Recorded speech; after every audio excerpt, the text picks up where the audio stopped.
Hello, good afternoon, and welcome to the Winchester Science Centre, where today Butterfly Conservation are launching their Big Butterfly Count 2021. The sun is shining. About, 400 metres beyond that fence is one of their fabulous reserves, Magdalen Hill Down, where we've been out frolicking amongst the flowers. I did a bit of frolicking. And with me here is Zoe Randle from Butterfly Conservation. Did you frolic, Zoe? I did frolic. I frolicked around in the flowers, and had a roll about. I saw it happening. It was all great stuff. And we saw some butterflies as well, which is what we're all about. Now, before we get started, what we're going to do is I'm going to tell you a bit about the Big Butterfly Count, and we're going to tell you why we've chosen some of the species that we're asking people to look for this year. And then just down here, we've got a couple of moth traps which were set last night, and they're very busy at the moment. And Zoe and I are going to take a look through those and talk about some of the moths that we find, because we don't want to imply that it's all about butterflies. But the Big Butterfly Count this year starts today, runs for 3 weeks. We'd like you to give us 15 minutes of your time. What you need to do is go to bigbutterflycount.org and download the free app or this sheet. And as you can see on here, there are 20 insects, there are 17 butterflies and 3 day-flying moths. And whilst you're standing relatively still for 15 minutes, we'd like you to note the number of those that you see and then send us your data. And people have been doing that for the last 12 years, so we've got quite a good data set. Last year was very good, actually. I think probably due to the lockdown, we got 150,000 data sets that came in. We did see the fewest number of butterflies ever recorded, and after April and May this year, where the weather didn't ideally suit these types of animals, we were a bit worried about the number that we're going to see this year. But Zoe, enough banter from me. Why do we do the Big Butterfly Count? I mean, there are a number of different reasons, aren't there? There are. I mean, the first thing is it's a great opportunity to get out in the fresh air and do something, and it's giving something back to nature. At the moment, with uncertain times, people can feel a little bit powerless about the state of the environment and the state of nature, but take part in the Big Butterfly Count, submit your data. We can use that data to inform policy, to write publications, understand the changes, the patterns of change in our butterflies, whether they're increasing in number, whether they're declining in number, are they moving northwards due to climate change, are they retracting due to habitat loss and that sort of thing. So it's really, really vital that you take part, and your data is really, really valuable. It is, and citizen science has become really popular. These sorts of projects didn't run when we were kids, but the data they're generating is meaningful, isn't it? Some people might say, well, I'm not entirely sure I can tell the difference between a large white, a small white and a green veined white. But if we get 150,000 data sets, some of that misidentification is going to be ironed out, and we get meaningful results that we can act upon. That's right, we do. And the Big Butterfly Count, it enables us to see and understand how our changing weather patterns and these erratic climatic events, how they are, which are all a result of climate change, how they're actually affecting and impacting on species. Now, I mentioned in my introduction that we'd had some difficult weather for butterflies this spring. April and May were pretty disastrous, weren't they? They were, and that will have knock-on effects. So there's some species that are double brooded, so they have more than one generation a year. So the first brood for things like large white, small tortoise shell, green-veined white, peacock and speckled wood, they were all down in number for the spring brood. Now, that they were clobbered by the weather. We're hoping that they managed to reproduce, and that there will be a bumper second brood. But we won't know until people send their data in for the Big Butterfly Count, and then we'll know how that cold spring has affected summer generations. I've been saying to people all day that it's not just about butterflies and moths, because these are great indicator species. They tell us a lot more about the broader environment. That's right. I mean, it's nature and wildlife, it's like it's a great tapestry, really, and if you start to pull a thread, the whole lot can unravel. So our butterflies, they're indicators of the health of the wider environment. Moths are indicator species as well, and if they're doing reasonably well, then everything else is. But unfortunately, it's not really looking like that. But everything has got a role to play. Butterflies are really important pollinators along with moths. Everyone thinks that bees are, the bee's knees, bees are the bee's knees for pollinating, but moths I liken to be in the bees of the night time. So they're pollinators, they're important food for birds and dragonflies and lots of other things. And yeah, they're vital, really. Excellent stuff. Now I've lost my little list, so I'm just going to recover that here because each year there are a few changes made to this. We like to include a few of our day flying moths as well, and one of those that we've got on there this year is the Jersey tiger moth. It's the one down in the bottom right hand corner. I think we've got a picture of the Jersey tiger. They're a striking insect. Why have we got those insects on this year, Zoe? We've added the Jersey tiger for England and Wales because this is a really striking day flying moth, and it's on the increase. It's spreading. It used to be just found in Devon, and from the 1990s, for whatever reason, quite probably climate change, it's just erupted and it's spreading northwards and spreading southwards. There's huge populations in the London area, and again, so it's great for city dwellers to have a look, particularly if you live in London. Have a look, see if you see the Jersey tiger. It's a cracking, stunning moth. It dispels the myths that moths only fly at night, because it flies by day and night, and also it dispels the myth that they're boring brown jumper munching pests, and because obviously the Jersey tiger clearly isn't boring and drab looking. It's an absolute cracker. So yeah, so we've added that in, and if you see a Jersey tiger while you're doing your big butterfly count, then you can actually help to add new distribution records to the maps, so we can get a handle on how much further north and that this species is spreading. And talking of maps, we've got this book here, Atlas of Britain's and Ireland's larger moths. There's about 800 species of large moth in the UK. Beautiful emperor moths on the cover. This is a valuable handbook. I mean, you're going to agree because you're the lead author, and I think it's wonderful. I've had a flick through this. It's an absolutely stunning document. If you're into moths at all, this is something that you ought to be invested in. There's a massive plug, but it's true. It's true. The distribution of of our moth species is equally as important to be understood as our butterflies as well, isn't it? For the roles that you say. Absolutely, and the results from the Moth Atlas, they show us that recording moths is going through the roof. It's more popular than ever, and this atlas shows us the results in this. It gives us up-to-date distribution trends, up-to-date abundance trends and everything, and flight periods as well. So it's an absolute treasure trove that we need to dive into and mine and try and understand the changes in our moth, the patterns of change in our moth fauna.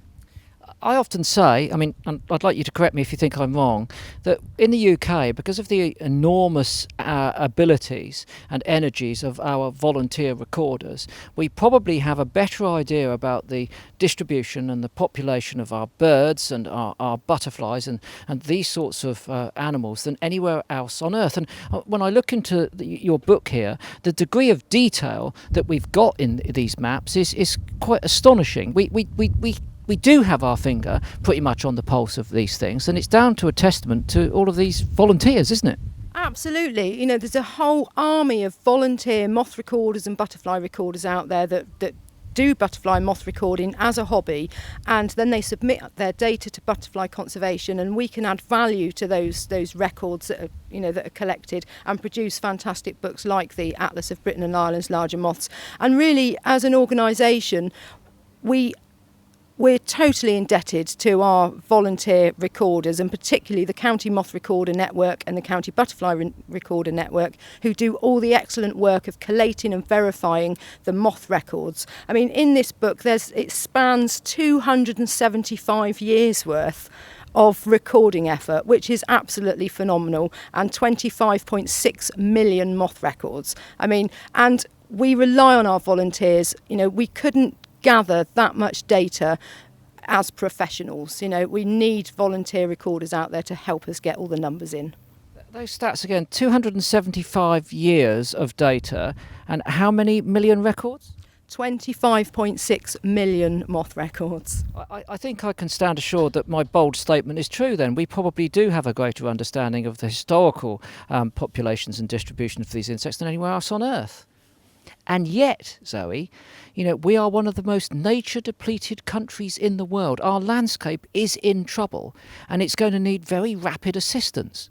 It certainly is, and to my mind, I really wish that people, that that society could rally around nature and butterflies and moths like they did the football. I mean, imagine that, 30 million people interested in the in butterflies and moths. We could really do some serious stuff, and but it affects every single one of us, and we've all got a role to play in our activities, the things that we do, and think about the wider ramifications of our actions and everything. If it goes to penalties, I'm going to give Jersey Tiger the first kick of the ball. I tell you what, before we just move on to looking at the moths that we've got in our traps from last night, we are asking you to send questions in. So if you've got any questions, do send them in and we'll do our best to answer them. I'm going to have a quick look, Zoe, to see if any of those questions have come in so far, and hope that they're not too tricky for us. Right, what have we got here? Question for Zoe. What's the difference between a butterfly and a moth, and why should we worry if we are seeing less of them? Right, so the difference between a butterfly and a moth, well, taxonomically, if you think about them in terms of a family tree, there really isn't, because you've got the micro moths at one end of the tree, you've got the butterflies in the middle, and then you've got the moths at the end. So really, butterflies are just moths. But there are subtle differences in their the shape of their antennae, the way that they sit with their wings folded or open, and moths also have what's called a frenulum, which is a little hook which links the hind wings and the forewings. But other than that, there's not a great deal of difference. And why should we worry? Well, because their moths are so important in the food chain. They're important food for bats, birds, dragonflies, spiders, toads, you name it. Virtually everything will probably eat a moth. So imagine if we couldn't, if there was, I don't know, our staple food source went disappeared, we'd be starving. So it has knock-on effects higher up the food chain, and they're also really important pollinators of plants as well as being indicators of how healthy or how unhealthy our environment is. Okay, we've got another one here. I'll answer this one quickly. It says, why have we included certain species in our list for people to spot and count this year and not all of them? Well, simply because there are 55 different species. Some of them are quite tricky to separate, particularly if you just get views of the females. We've tried to pick species which are widely distributed across the UK and relatively easy to identify, if not indeed familiar. Things like small tortoiseshells, red admiral's peacock, marbled white, very easy to identify in the UK, brimstone, unmistakable of course, and so we've given people as much chance as possible to be able to identify those. If you do struggle whilst you're doing your big butterfly count, then there's plenty of information available on the Butterfly Conservation website. Okay, one more quick question then.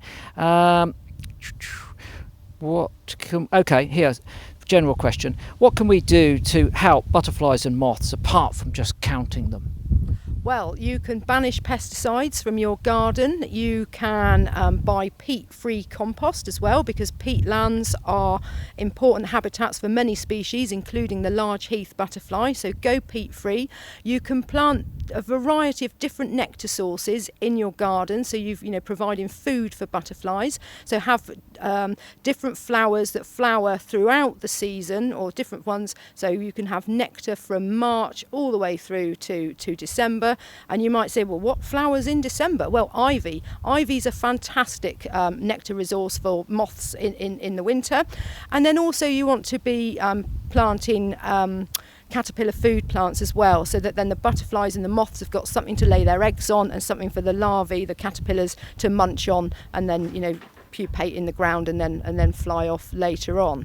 So yeah, lots of things you can do. And please don't put down artificial grass, because it's totally sterile. It's completely and utterly sterile. It gets really hot as well, so you can imagine these beasties, if they are daft enough to fly into a garden with this lovely green looking plastic, they could land on there and they could actually burn themselves. Humans can go on artificial grass and burn their feet, so imagine what that can do to a little butterfly or a moth. Yeah, I won't get going on artificial grass. I think you've expressed the point fully enough there, Zoe. A couple of other things you can do is, and I'm bound to say this, aren't I, as Vice President, join butterfly conservation. I've got to say, and again, you might think I'm just saying this because I'm Vice President, but it's a smallish charity that punches way above its weight. The citizen science surveys and that done by its volunteers to generate the data that we need for conservation is exemplary. It's world leading. The communication is fantastic. The publication is delightful and delicious to look at, always comes with a fabulous cover, but most importantly of all, butterfly conservation does what it says on the tin: conservation. And I can tell you that just a few hundred metres behind me on Magdalen Hill Down, throughout the course of the 80s and 90s, the team of volunteers here did amazing amounts of work. I mean, I used to come here in the 70s, you know, amazing amount of works, and now I've been up there this morning. It's an absolute delight to visit. So practical, on the ground conservation is very much part of the remit as well, and we would welcome you as members, not just because we want your money, that helps of course in these difficult times, but we'd like you to get involved, increase your awareness, and maybe, and critically as Zoe said, become one of our volunteers. I tell you what, Zoe, shall we get on to some living insects? Let's get on to some living insects. I'll put the phone down here. If you lift one of those moth traps up. They're getting a bit warm, they're getting a bit excitable. Okay, Let's quickly take this one. what have you got there? If you hold it in front of that camera, and then you should be able to see the screen over there. It might have to come up a little bit. There we are. There we are. Nice. Is a small elephant hawkmoth. So very similar to the elephant hawkmoth, but smaller, and it's also got more sort of jaggedy wings at the bottom. This poor thing, this one's obviously been flying around for quite some time because he's lost the scales. The scales being the modified hairs, the scales of missing completely from its little head there, and it looks like it's got a bald patch. So that's a small elephant hawkmoth, absolute cracker. Now, the elephant hawkmoth caterpillars are anything but small, aren't they? So the elephant hawkmoth itself has a caterpillar which is, and I mustn't exaggerate, I suppose it's about the same size as this finger, and it's generally a browny green olive colour, but striking eyes on the front of it. And I say striking eyes, I'm talking about false eyes, bits of pigment that are on the front of it, and it can be quite an intimidating caterpillar. They feed in the wild on rose bay willow herb as one of their food plants, but I used to find them in the garden on my mum's fuchsia, some ornamental stuff that with poncy flowers that used to hang outside the back door. And I, on one occasion, Zoe, oh my goodness, that's a good one. They're getting Quick. very warm. Okay. They're getting very warm. Oh, where is it? Where is it to? There we are. This is a Privet hawkmoth. This is the UK's largest resident moth. It's got a body length of about 7 to 8 centimetres, and absolute cracker, stunner. It's got these striped abdomen, pink and black striped abdomen, and you can just see, I've got quite big hands, but you can see that it almost fills the palm of my sweaty hand there. So, yeah, I wonder. Oh, knickers. Oh, off it goes. Let's have a look, see if we can see the front side of it. Where are we? Oh, There we are. God, there. Look The at size that. of the eyes. It's like a stealth bomber. I mean, look at that. And they're absolutely, really strong, tremendous flyers. These Privet hawkmoths. Look at that. Who says that they're boring, drab creatures? Anything but. What an impressive insect that is. And we're getting back to the elephant hawkmoth caterpillars. When I first found one as a child in that in that fuchsia, it was quite intimidated actually. I was only about four years old, and when you see a caterpillar the size of your dad's finger when you're 4 years old, and it's got these big eyes and it's sort of rearing up, I was quite intimidated. I then grew to love it because it consumed large quantities of my mum's fuchsia, and it produced the most magnificent poo.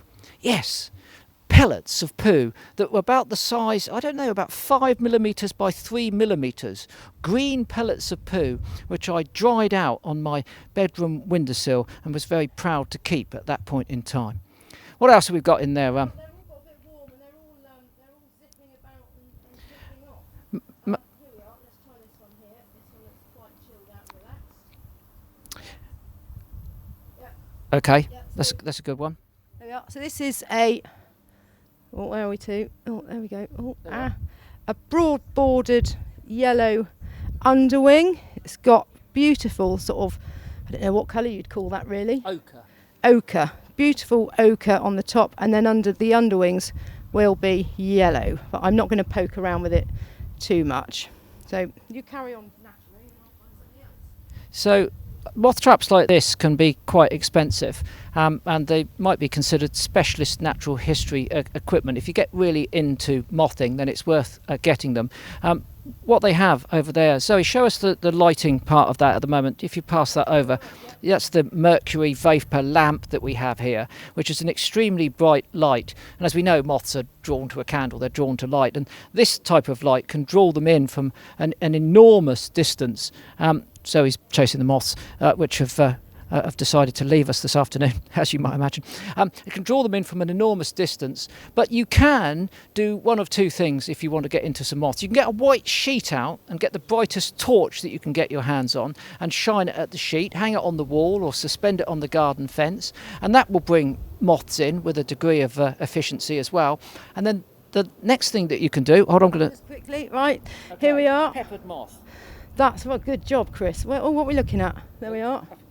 Up a bit, back a bit, back a bit. Fire. There we are. Yeah.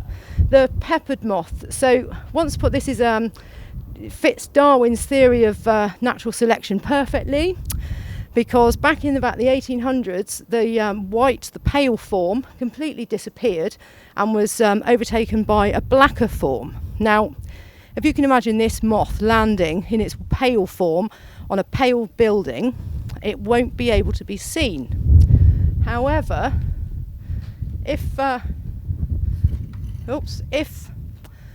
but with the Industrial Revolution, the buildings became soot-coloured and blackened.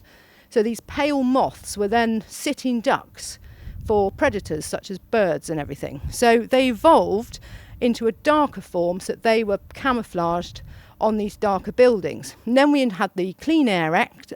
Oh, sorry, I'm getting a bit croaky.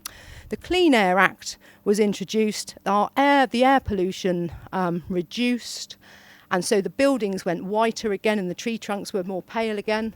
And the moth, the darker form, was less prominent, and the pale form returned. So there we go.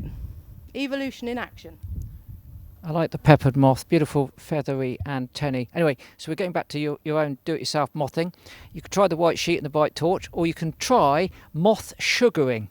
Now, moth sugar is something that you make in a saucepan in the kitchen, and there are any number of recipes that you might try, most of which seem to involve alcohol, because as the alcohol evaporates, it carries the scent, which is invariably sweet.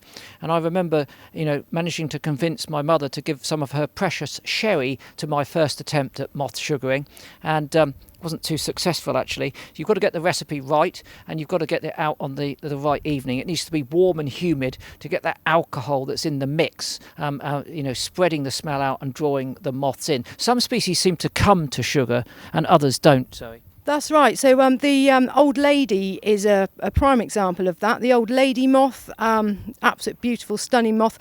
Very rarely turns up at a moth trap, very rarely comes to light. So the best way to attract those is through sugaring or wine roping, particularly later on in the year when there's less natural nectar around. And old ladies will come up and crop up at your sugary solution. Okay, I talked a bit about sugaring. Before we get onto that one, what wine roping?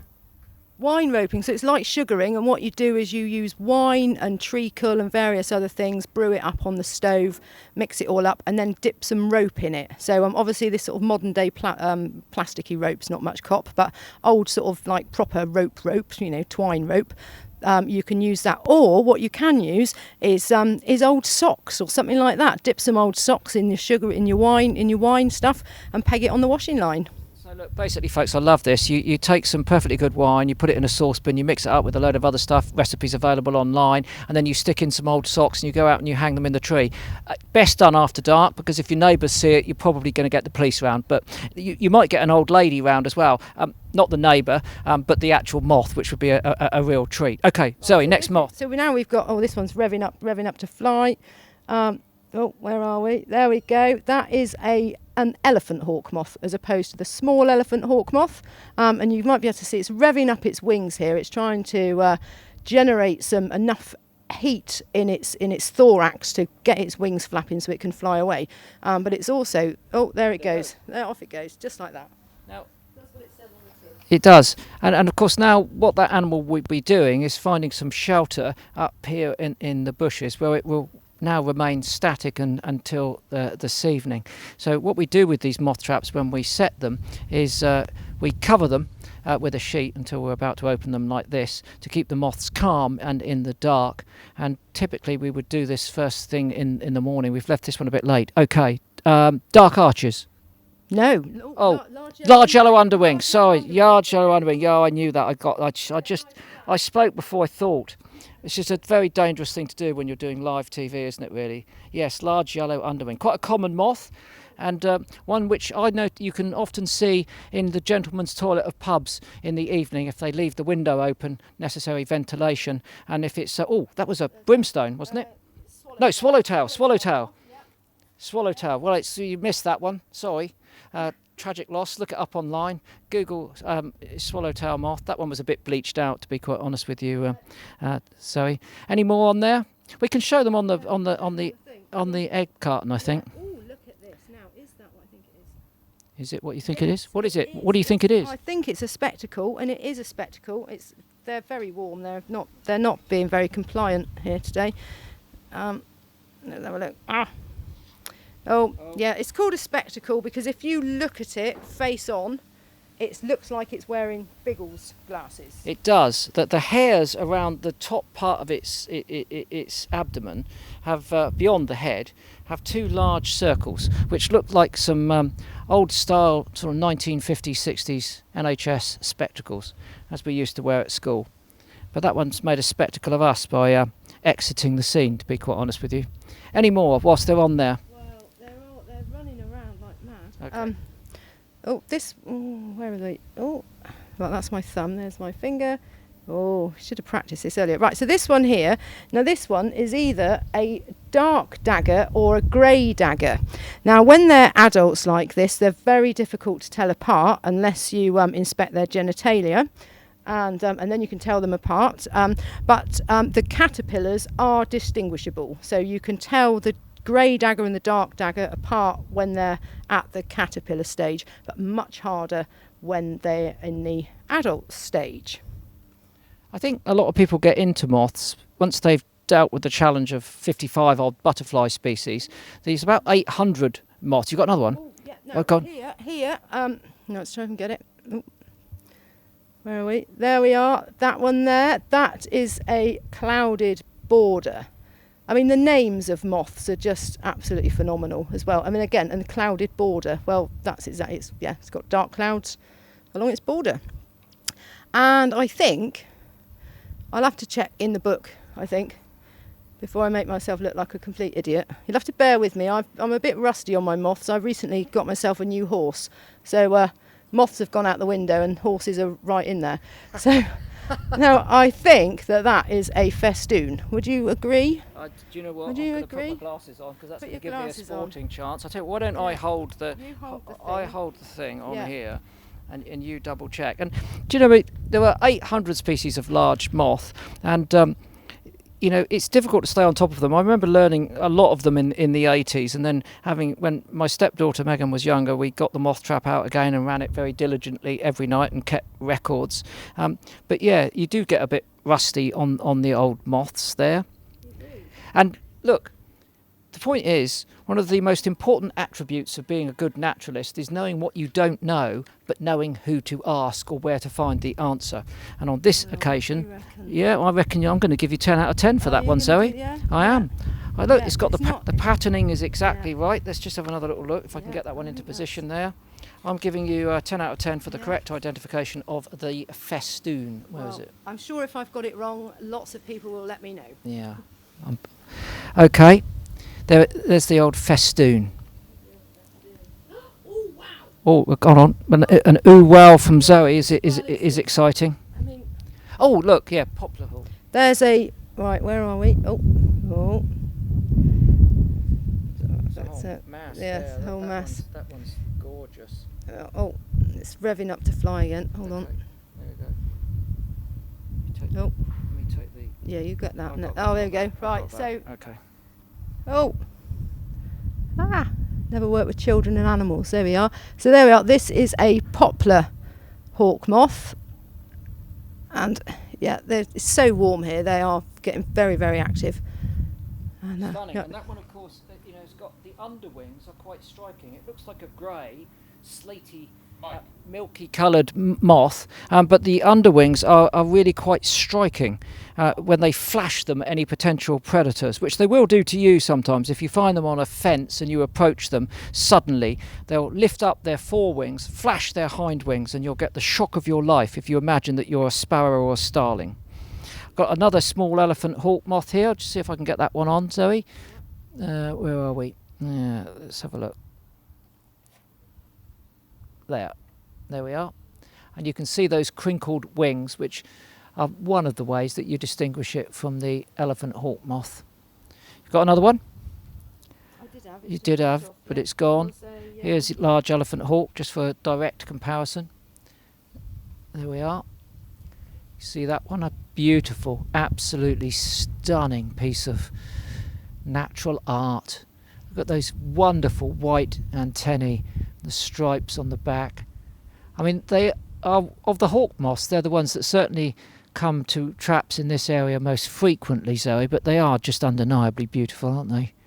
They are, and they're my absolute favourite moth. A, because they're pink and they're green, and also the caterpillars are crackers. And you know, there's no way that you could, you know, see an elephant hawk moth and not be totally blown away by its beauty.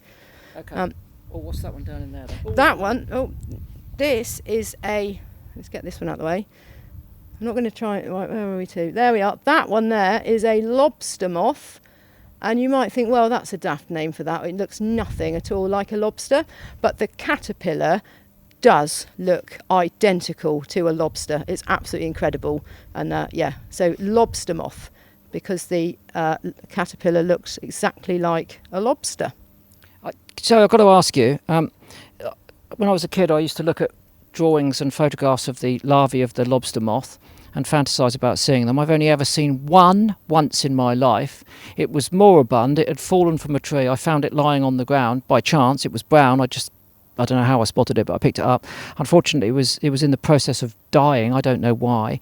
But what's interesting about them is that their forelimbs are articulated away from the body and very long. They are a bizarre animal. Have you ever seen one in the flesh? I haven't seen one in the flesh, but I've seen them. We probably see one in the caterpillar book here, actually. Yeah, I've not seen one, but they are. They're like, and I think it's their defence mechanism to stand there with their sort of their legs out, and they do look quite threatening.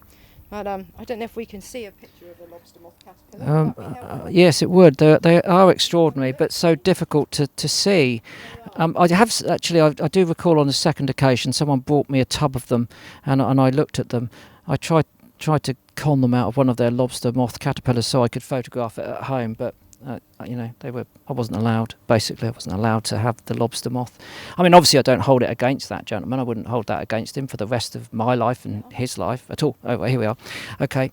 Where are we? There it is.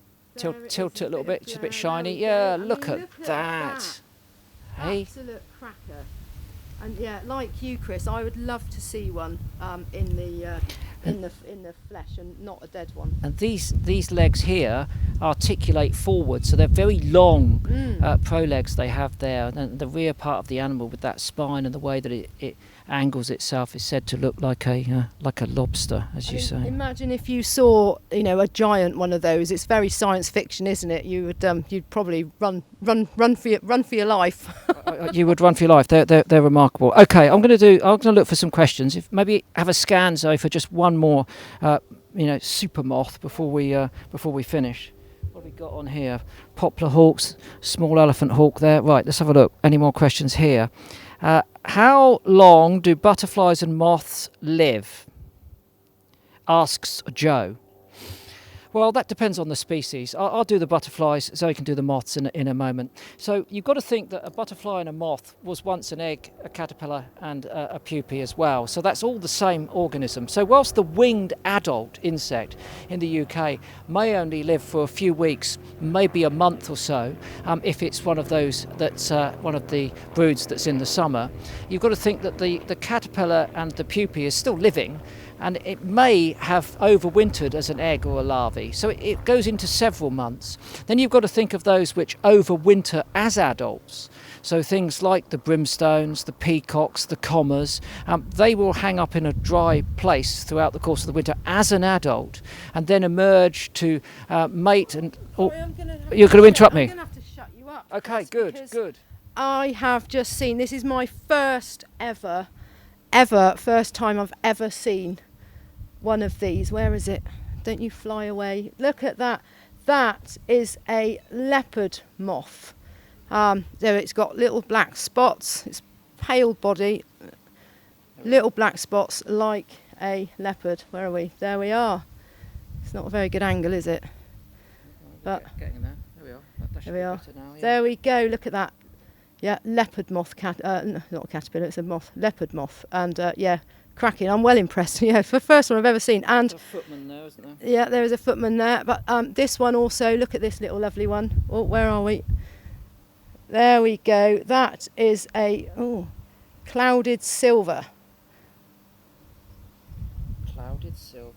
Yeah, beautiful. What, when it comes to naming moths, you could have a good go yourself, and like, I don't know, 7 times out of 10 you'd probably get the name right, because they're quite obvious descriptions of them. Very, sometimes quite evocative and romantic names, although there is one called, is it the one called the mouse poo? There is a...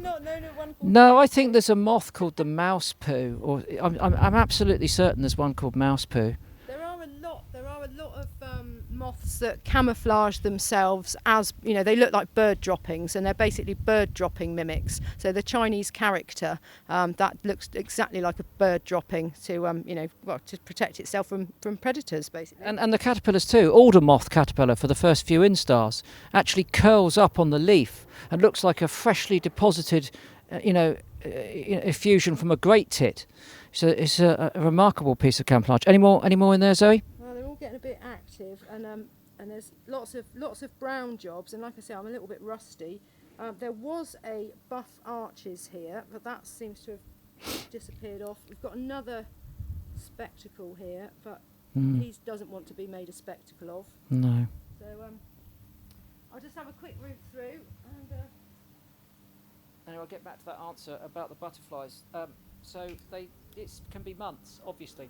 If they're a caterpillar at the end of the year and then they overwinter as an adult, they can easily ultimately live for about 5 or 6 months. And of course, tropical species where conditions are stable, tropical forest, for instance, not so seasonal as we have here, then some species can go on for 18 months. That's as an adult butterfly as well. That's not as a caterpillar as well. Okay, any more, Zoe? so here we have a bright line brown eye, otherwise known as a BLBE when you're writing down your moth trap findings. Where are we again? So you can see there's a line there.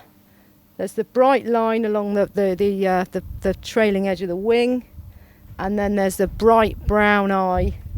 I don't know. Oh, this is tricky, isn't it? Bright brown eye, little orange eye marks there on the wings too. So there we go. So I think we're about done with the moths, or the moths are about done with us. Actually, yeah, I think you're absolutely right. Let's tell you what. I'll just have a look to see if there's one last question before we sign off. Okay, so it's the trickiest question of all. Hold on, we've got one more. Okay. And this. Oh, I love these ones. Yeah. They're one of my favourites. The buff tip. Yeah. So these are a mimic of a broken birch twig, very specific.